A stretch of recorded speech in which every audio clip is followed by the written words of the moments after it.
on November 22, 1963. If the presidency of the United States is being decided by bullets fired from rifles rather than ballots cast by citizens, we have indeed been taken over by a whole new form of government. A growing majority of Americans refuse to accept the official version of events, that a lone assassin murdered their president. Those of us who want the truth, want to really learn what happened here, keep asking these questions, because it tells a lot about ourselves, about our values, and ultimately the direction of our country. New information about Kennedy's murder continues to emerge, confirming that the truth has been withheld from the American people. We're very lucky that there at least are people who individually have now convinced the vast majority against the mainstream media that the Warren Commission got it wrong.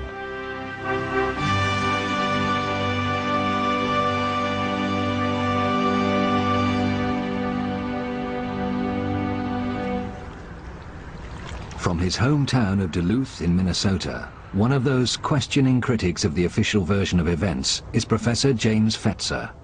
The resurgence of interest in the death of JFK had repercussions when Congress passed the JFK Records Act in 1992 that created a 5-civilian-member board entrusted with the responsibility to review and declassify documents that were held by the CIA, the Secret Service, the Office of Naval Intelligence, and so forth. We know from its own report that it had some significant failures. For example, and the Secret Service, which deliberately destroyed motorcade records that would have revealed that the motorcade in Dallas was a travesty, a violation of at least 15 different Secret Service policies for presidential protection.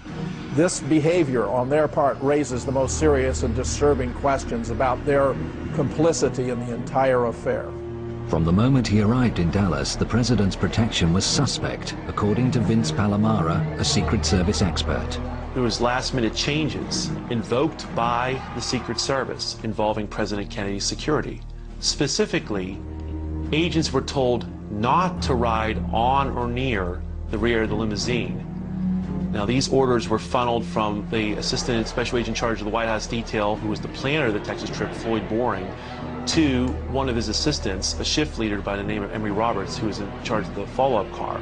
You can see an agent, Henry Ribka, doing his normal duty, jogging besides the limousine, when in the follow-up car, you can see Emory Roberts stand up and wave him back, and you can see a very perplexed Agent Ribka waving his arms in the air several times in seeming disgust. There was another last-minute change made at Love Field, invoked by the Secret Service. The Dallas Police Department motorcycle outriders were told not to be beside the car. It went from 4 to 6 down to a measly 2 riders on each side. And to add insult to injury, they were pushed further back in the motorcade by those agents not being by the car, by those motorcycle officers not being in their position.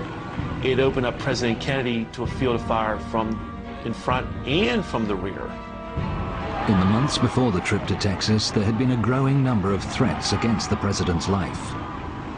Despite the increase in conspiratorial activity in the month of November 1963, in the apparent red alert the Secret Service appears to be under in response to this activity, the agency acts in the opposite fashion and actually reduces the security and acts like no threats on the president's life are occurring.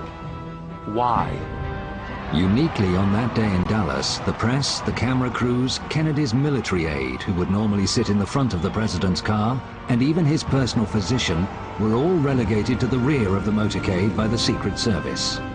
In a conventional motorcade, the president would be somewhere in the middle, surrounded by security and the press. In this case, the presidential limousine was set right out in front of every other limousine, which of course is the reason why the Secret Service destroyed the records of its own motorcades when they were asked for them by the Assassination Records Review Board.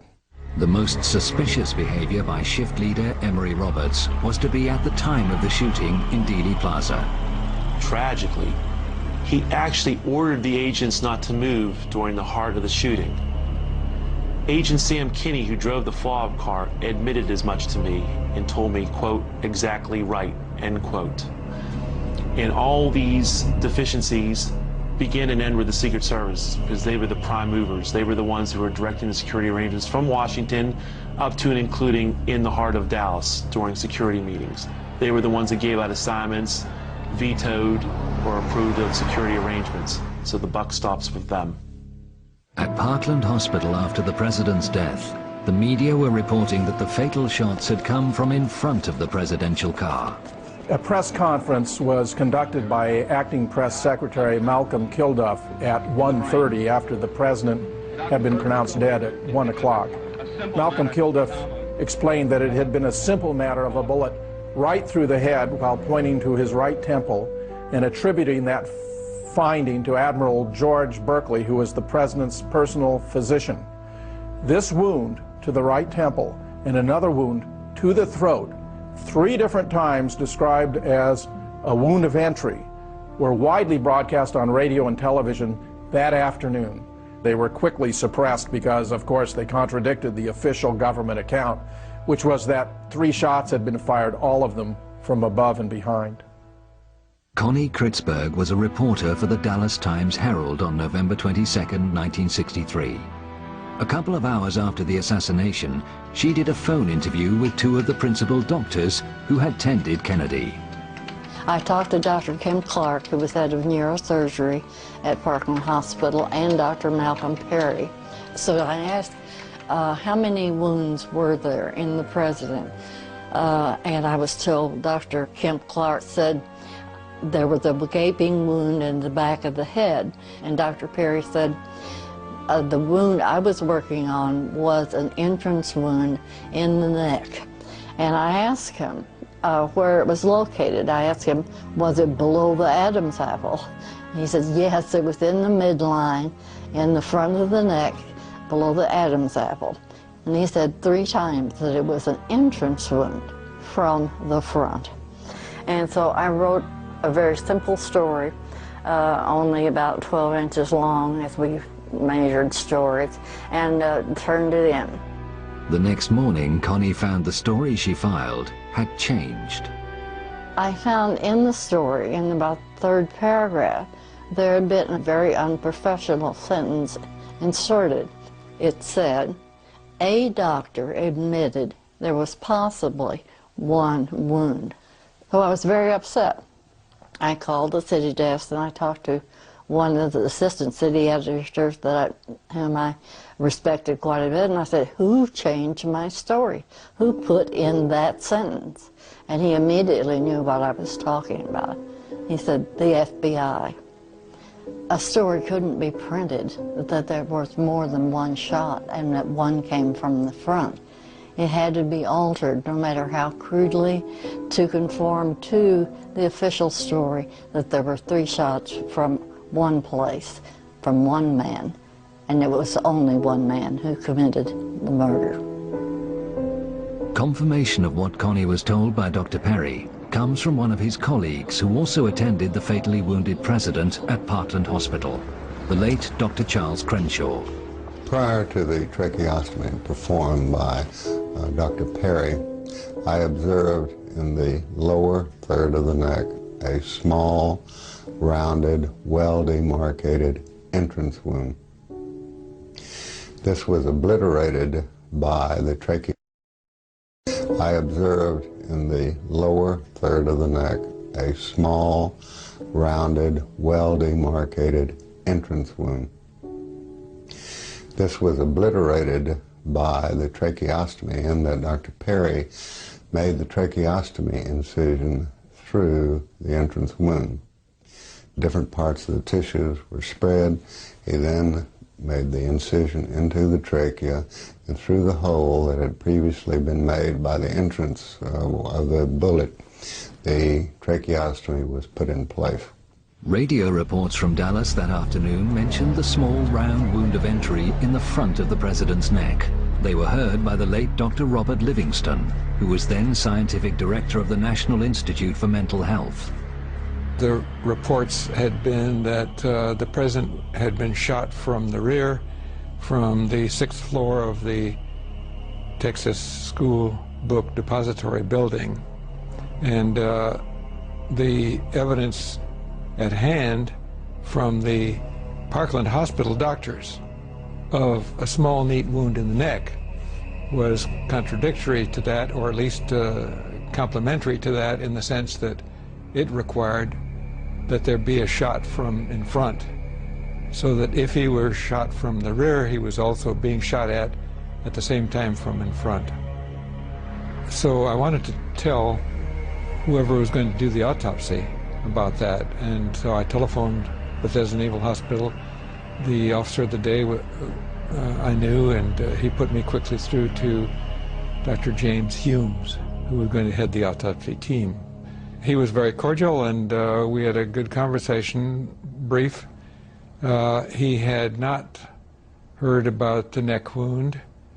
I told him that it was important because it was a wound of entrance, and I told him that it should be explored completely for its track and to find any bullet or fragments of bullets that would remain, and particularly emphasized that it had to be a frontal wound since there was no tearing of the tissues. He left the telephone momentarily and came back and said, "Dr. Livingston, I'm sorry, I can't continue this conversation. The FBI won't let me." Humes later claimed he only learnt about that bullet wound after the autopsy from one of the Dallas doctors. He never examined it. I'm absolutely certain about that telephone call. I'm sure that Dr. Humes got a clear impression from me about the neck wound representing a wound of entrance. Further corroboration of a shot fired from in front of Kennedy's car came from the late Dr. Evalia Glanges in her only filmed interview. She was no stranger to guns. I've been handling a gun since I was a child. Couldn't even hold the gun. I had to put it on the fence in order to shoot it. Paul! On the morning of November the 22nd, 1963, I was a second-year medical student at Southwestern Medical University in Dallas, Texas. We ran around the side of the building to the emergency room exit, and the presidential limousine was there. Had been standing there for some time just watching the back of the emergency room when I realized that there was a bullet hole in the windshield. Talked to my friend next to me and said, "Look, there's a bullet hole in the windshield," and pointed it out to them. At the time, I did not know any of the details of the shooting. I was quite shocked when I looked up and saw the bullet hole, but it was very clear. It was a through and through bullet hole through the windshield of the car from the front to the back.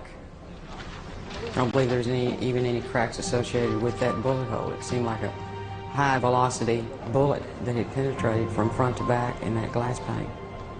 At which point a security officer of some type raced forward and jumped in the limousine and drove it off even as I was leaning against it to an area back of us somewhere. And that was the last time I saw the limousine. The Secret Service made certain no authority in Dallas had an opportunity to examine the bullet damage to Kennedy's car. The Secret Service also usurped Dallas authority and removed the Kennedy limousine from Parkland Hospital and flew that limousine back to Washington, D.C. For over a decade, researcher Doug Weldon, a professor of criminal justice and an attorney, has studied Kennedy's limousine and what happened to it in the hours after the assassination.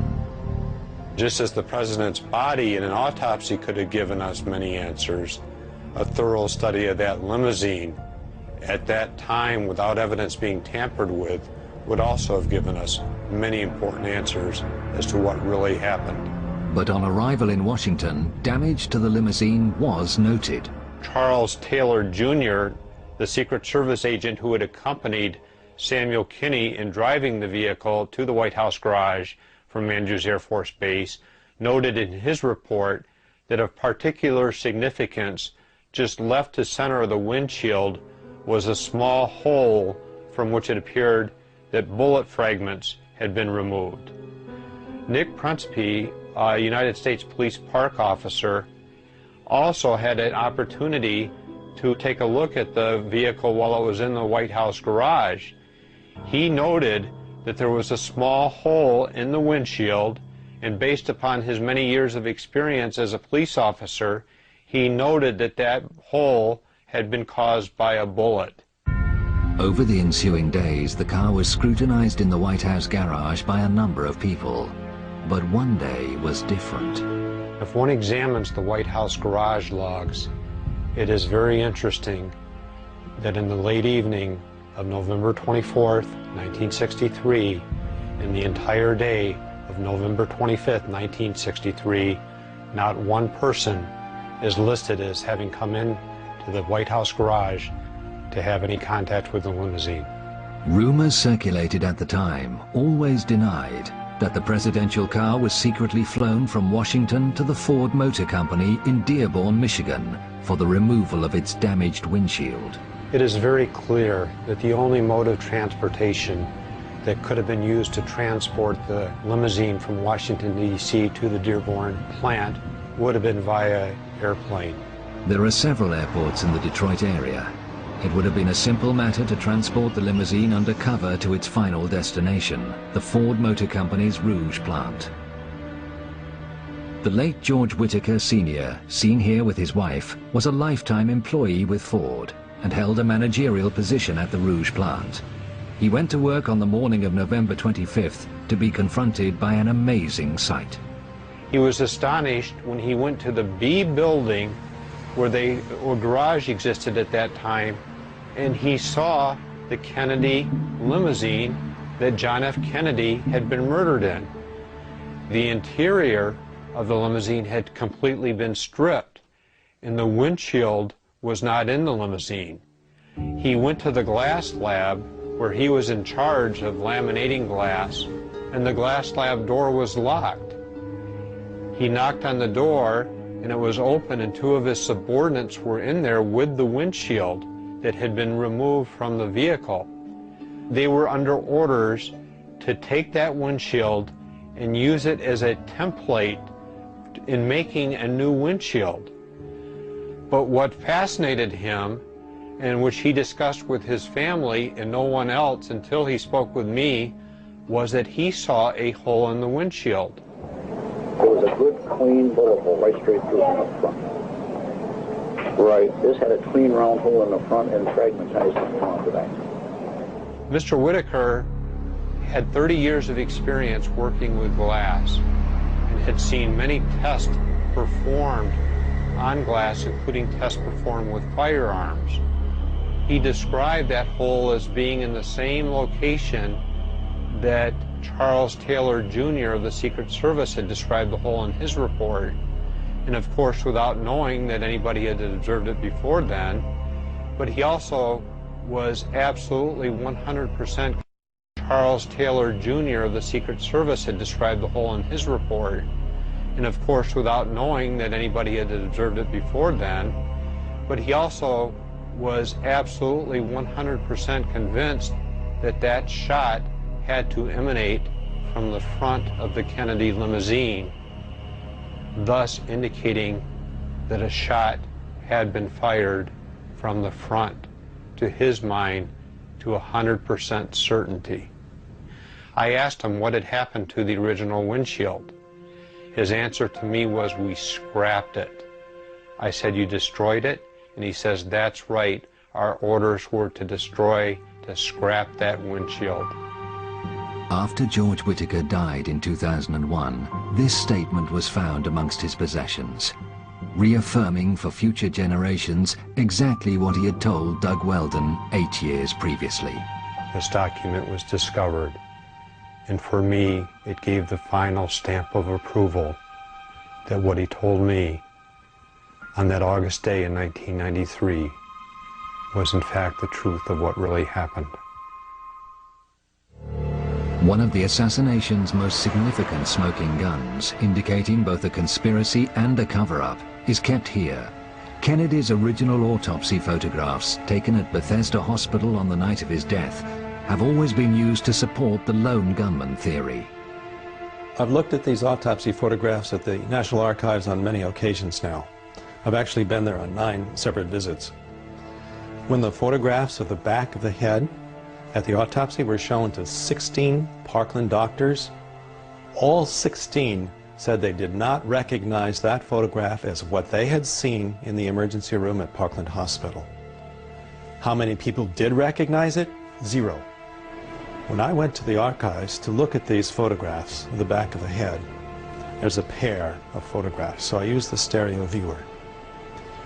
And what I saw was really quite shocking. This whole area of hair on the back of the head, with the hair standing up, looked as if it had been glued in one particular plane in space. It was two-dimensional, whereas the rest of the photograph is three-dimensional. And the 3D effect occurs for virtually all the other pairs of photographs, so this was unique. The back of the head, this area, and the hair sticking up here looked as though it was simply two-dimensional, as if it had been glued into one position in space, in one plane. It was the most bizarre. What does that mean? Photographic forgery. We get a 3D effect for all the image except for the place where it's exactly the same because it's been dubbed in.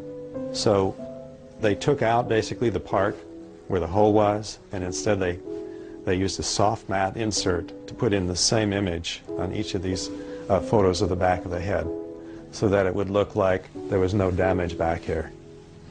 If there's a big hole at the right rear of the head, that means a shot from the front. That can't be Oswald. So the conspirators were hard-pressed at this point. They had to get rid of that big hole at the back of the head, or it would have clearly shown shots from the front and no possibility of a lone gunman.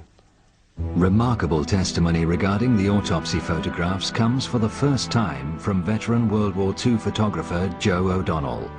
He worked for the State Department and then the U.S. Information Agency for a total of 23 years, serving with distinction under 6 presidents. He was devastated by Kennedy's death. He was a fine man, he really was. And I hate to say it, but I really loved him. I really did. Wonderful person. A close colleague of Joe's for many years was the late Robert Knudsen, a Navy photographer who was permanently attached to the White House. He didn't have many friends, not in the press. They were envious of him. But he was a very nice fellow. We always got along great. On the night of Kennedy's assassination, Robert Knudsen never came home. He returned to his family 3 days later, deeply disturbed. He told them he had taken many photographs of the president's body in the morgue at Bethesda, and that it was the hardest assignment he'd ever had. He said the Secret Service had controlled all of the film. A few days after the assassination, I was at the White House in the press room, and Knudsen came to me, and he said, Joe, I have something I want to show you.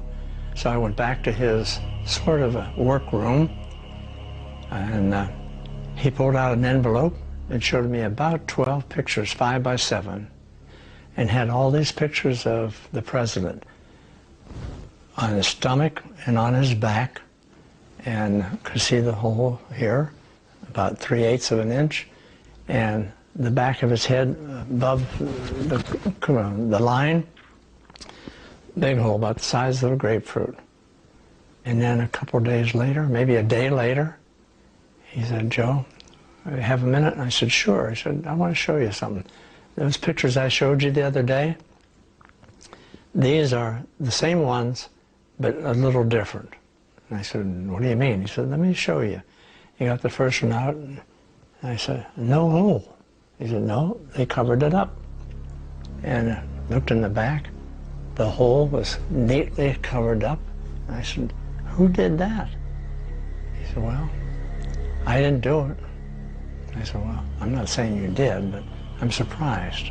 There is no record of Robert Knudsen attending Kennedy's autopsy, yet he had photographs in his possession that had clearly been altered to disguise a shot from the front. These photographs were always in the control of the Secret Service. So whoever changed this, whoever modified it, either had to be in the government or had to have the approval of the government to do this. We certainly can't imagine the Mafia, for example, doing this, or the Soviets. There's just no way. It had to be someone with government approval. The government continues to be haunted by the discrepancy between the wounds the autopsy photographs show and what the Dallas doctors actually saw. In the late 70s, the House Select Committee on Assassinations looked at the evidence of the Kennedy assassination, And one of the most disturbing things about that evidence when they looked at it was the fact that there were a team of doctors where Kennedy had been taken right after he was shot in Dallas. These are Dallas doctors who were experienced in trauma who had said he had a hole in the back of his head. The House Select Committee on Assassinations was trying to say that Oswald had done it, and with a hole in the back of the head, if you're being shot in the back and the bullet blowing out in front, that doesn't fit. So the House Select Committee reported that it had refuted the Dallas doctors. The Dallas doctors had all got it wrong because they had better witnesses. Their witnesses were the witnesses that were there in the morgue during the autopsy. And they said that 26 witnesses that they'd interviewed all endorsed the autopsy photographs showing the head wound up here. None of them agreed that there was a wound back here. There is no medical evidence that President Kennedy was hit from the front and to the right.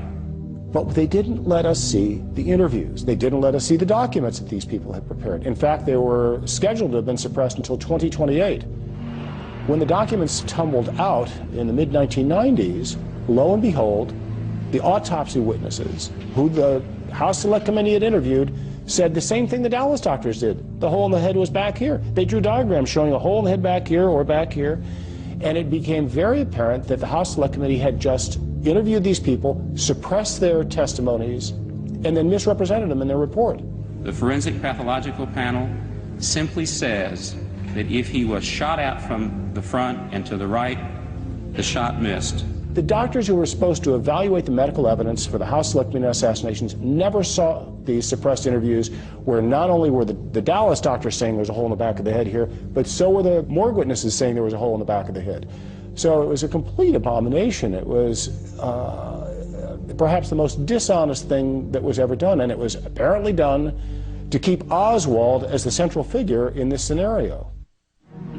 As the cover-up of Kennedy's murder slowly unravels and the true picture unfolds, new smoking guns are revealed. This is the Field of Honor in Restland Cemetery, Dallas. In this scenario. As the cover-up of Kennedy's murder slowly unravels and the true picture unfolds, new smoking guns are revealed. This is the Field of Honor in Restland Cemetery, Dallas, and the burial site of a professional mortician laid to rest here by his colleagues on February 17, 1974. This plaque marks the life of a mysterious man whose links to the Kennedy assassination are only just beginning to emerge. His name was John Liggett. He is remembered as a highly skilled embalmer by a former friend and co-worker, Charles Smith. If he'd have to build a lip or a nose or build an eye orbit or an ear, he may work all night long doing the reconstructive work on someone that had been maybe shot in the face or automobile accident. He was the best. He would tell you he was the best. And when he finished it, he wanted the family to tell him he was the best. Popular with his colleagues, he also had a secret life. There'd be days when John would call and say, I need to miss tonight, or I'm not going to be there. Or this happened quite a bit, that we didn't know where John was, and I don't know that management knew where he was. He would just call in and say, I need off. Never discussed where he was, and we didn't ask. A lot of fellow workers would wonder, why can he be gone 2 or 3 weeks, come right back in so easy? And we felt like if we were gone for 2 or 3 weeks, so there's no use in coming back. In a small town in Oklahoma, far from the rhythms of the big city, John Liggett is remembered by a former wife. Lois married him in Dallas after a whirlwind romance only 3 months before Kennedy's assassination. John was a very charming person, and I found him to be very attentive and considerate and very, very sweet to me. I loved him. I fell in love with him. John came into our lives less than a year after our own father, Charles Godwin, had been killed in a private plane crash. And John was not real welcome by my 2 older sisters and my brother and myself. We were a family. And he had a ready-made cover, and that's what I've always thought, is that we were a convenient cover for a man who needed that. On the day of the assassination, John was with Lois at Restland, attending the funeral service of her late aunt. He was suddenly called from the graveside. John went to the office and came back very shortly and explained to me that the President of the United States had been shot and that he was called to go to Parkland Hospital. I went home after the funeral, and it was about 2 o'clock in the afternoon, and John called me from Parkland. I could hear the confusion in the background, and I asked him what was going on. He said, "The President has died." And I said, "Well, did Restland get the job?" And he said, "No, some other funeral home got the job." But he said, "I've got a lot of work to do. Don't try to call me. I'll call you as soon as I can." And it was about 24 hours before I heard from him. He came home and he walked in the door, and when I saw him, he physically looked like he had really been through a very traumatic experience. His clothes were disarrayed, and that was so out of character for him. He was obviously tired, very exhausted, but agitated and hyped, and informed my mother that we would be leaving town, that we had to get out of town. I said, "Where are we going?" And he said, "We're going to get out of town for a while until all of this blows over." And that was a quote, because I thought, well, what blows over? A high-speed journey south took the perplexed family firstly to Austin and then San Antonio. John made brief stops en route to have huddled conversations with various contacts. Throughout this journey, there were conversations that went on between John and his relatives and friends that I did not feel like I was privy to. That they knew something I didn't know, and I didn't understand what was going on. In the early hours of Sunday morning, November 24th, the family finally checked into a motel near Corpus Christi. John had a further meeting, this time with his elder brother, Malcolm. Here again, they had conversations that made me feel like I didn't belong, that they knew something I didn't know. I don't know why we were there, but it seemed to be very important to John that we were there. I do recall that every time I would see John in the room there, he was seated on the end of the bed, watching the television, and very intently watching the news, and chain smoking, because he did chain smoke. And was when John was nervous, he had a little bit of a nervous tick in his cheek, which I always knew that he was a little nervous there. That's when he saw Oswald killed by Jack Ruby. He's been shot. He's been shot. Lee Oswald has been shot. The minute he saw that, he looked at me and said, "Everything's okay now," and you could just see his face. He was like all the pressure had been taken off of him. All of a sudden he was like, sigh of relief, let's go, we can go home now. It was basically, pack your things, come on, we're leaving, now we can go. We went back to Dallas, and everything went back to normal as everything could be under those conditions of the president's death. But their lifestyle changed. After the assassination, John seemed to come into a lot of money. The family moved into a luxury home, and Liggett became a big-time gambler, hosting some of the wildest poker parties in Dallas. The whole lifestyle, from the moment John Kennedy was shot, was just one chaotic thing after another. Either the police were involved in something he was doing, or his gambling was involved in something he was doing. It was just way over my head. The company he kept, the people, the pressure, it was just more than I could take. There was an occasion that my sister, Benny, and my mother both recall of a visit from one of John's rather eccentric friends from New Orleans. And he was a rather freakish character, and my sister claims that we made merciless fun of him, the kids, my brother, my sisters, because he was rather odd with the painted-on eyebrows and the wig. He was a rather freakish man. John said to us that this was a friend of his from the Civil Air Patrol, that they had been in Civil Air Patrol together. And we believe this was David Ferrie. David Ferrie was a prime suspect in the 1967 Garrison investigation into Kennedy's assassination. He was found dead in his New Orleans apartment before he could be interrogated.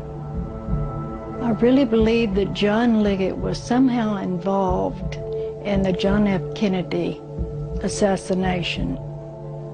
I think his role was to do something with the body.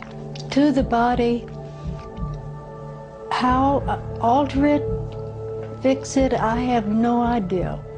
Now, he may have even gone with it to Bethesda. He had plenty of time to do that. I think his job was to do something with that body of John F. Kennedy. Liggett's lifestyle led Lois to divorce him in 1966. They both remarried but remained close. In 1974, out of the blue, Liggett was arrested for attempted murder. Liggett's lifestyle led Lois to divorce him in 1966. They both remarried but remained close. In 1974, out of the blue, Liggett was arrested for attempted murder. This Dallas home was the scene of a vicious crime. Dorothy Peck, a friend of John Liggett's, suffered horrendous injuries and was left for dead, but survived to identify Liggett as her assailant. The police were swiftly linking him with other brutal killings in the Dallas area. He was imprisoned in the county jail, but the police were not allowed to interrogate him. John had been held on remand for almost a year when his brother Malcolm insisted on meeting Lois in a park in Austin. He was very secretive about this meeting, and he wanted to walk. He wouldn't talk to me in my car. And he told me at that time not to have any further contact with John, that it would be in my best interest not to. In fact, he said, if you care anything at all about your children or yourself, you will not see him or correspond with him anymore. And I think that Malcolm felt that if I talked to John, John would tell me something that either Malcolm or someone Malcolm knows didn't want John to tell me. And I really believed that. I was so frightened by this action that I moved to Lubbock, Texas. And a few weeks later, I had a phone call from a friend there who told me that John had been shot in the back and was dead. On the morning of February the 14th, 1975, Liggett was being transferred with other prisoners from the courthouse in downtown Dallas to the nearby county jail. The police vehicle had entered the garage when Liggett, using a hidden key, slipped out of his handcuffs and made a bid for freedom. A single shot in the back, fired by a sheriff's deputy, killed him instantly. I feel like Malcolm knew that there was something that was going to happen. I feel that he knew more than he was saying to me. And it frightened me, for myself and for my children. But the mysteries do not end with Liggett's death. In 1992, Deborah, for the first time, met Leona, John's wife at the time he died. Although reluctant to talk, Leona recounted a visit to Restland to view Liggett's body prior to burial. She came out from East Texas to Dallas, and she was shocked and surprised because to her, this was not John. It wasn't John there. She said that the person that was in the casket that she was shown had a mustache, and this to her was also an indication this was not John, and I too would have to think not, because John never, as long as I'd known him for the many, many years, could even grow a mustache. I did get the distinct impression that Leona was very nervous, even at that time in 1992, to speak with me about the details of John's death and her suspicions that it was not John that was buried there, and probably rightly so. I think I would be very nervous to know that as well, and I think I am. John's brother Malcolm handled the funeral that took place 3 days after the shooting. John's former colleague Charles Smith was there. There's no doubt the person that we handled the funeral for, the person that we embalmed, the person that I helped dress and we put in the casket and handled the funeral service for, that was John Melvin Liggett. That was a John Liggett that we knew for several years prior to this incident happening. But the story does not end there. After his divorce from Lois, John worked in Las Vegas for 3 years as a dealer. He had close contacts there. Recently, Lois was on vacation in Vegas with her grandchildren when she had the most extraordinary experience. We were in a casino, and I saw someone that looked exactly like John Liggett. And he turned around and looked at me and heard me call one of my grandchildren's names. And when I did, he looked at her, and he looked back toward one of the people that worked with him, turning his back to me, and said something to him about me, because he pointed back of himself toward me. But we didn't stay around to find out if that was John or not. I was pretty shaken by it. I really felt like from the back of his head, and when he turned around and faced me, I thought it was John Liggett. So it wouldn't surprise me a bit in the world if he were in Vegas. In fact, that's the most logical place I can think of that he would be. Lois and Deborah's suspicions about John Liggett's ties to the assassination are reinforced by a photograph that has emerged in recent times.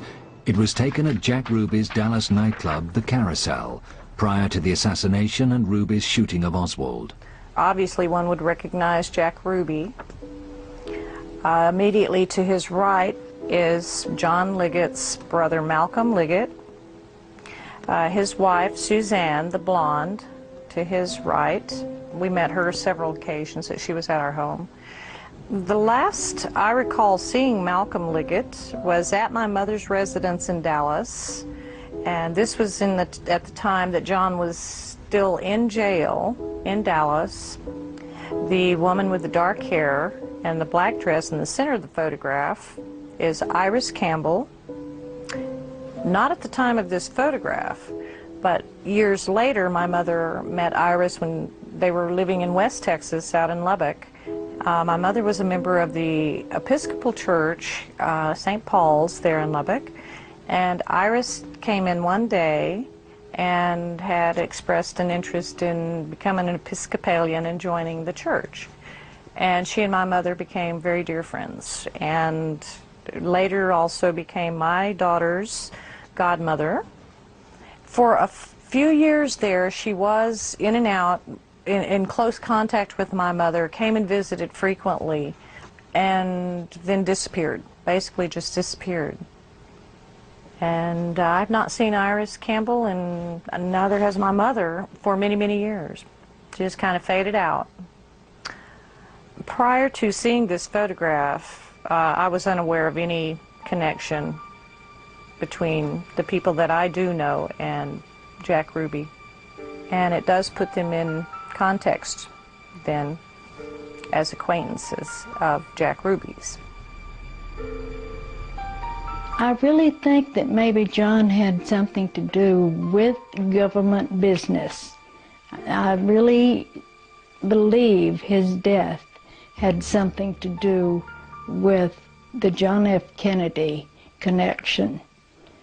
What exactly, I don't know, but I believe it. Much may still remain obscure. and many questions wait an answer.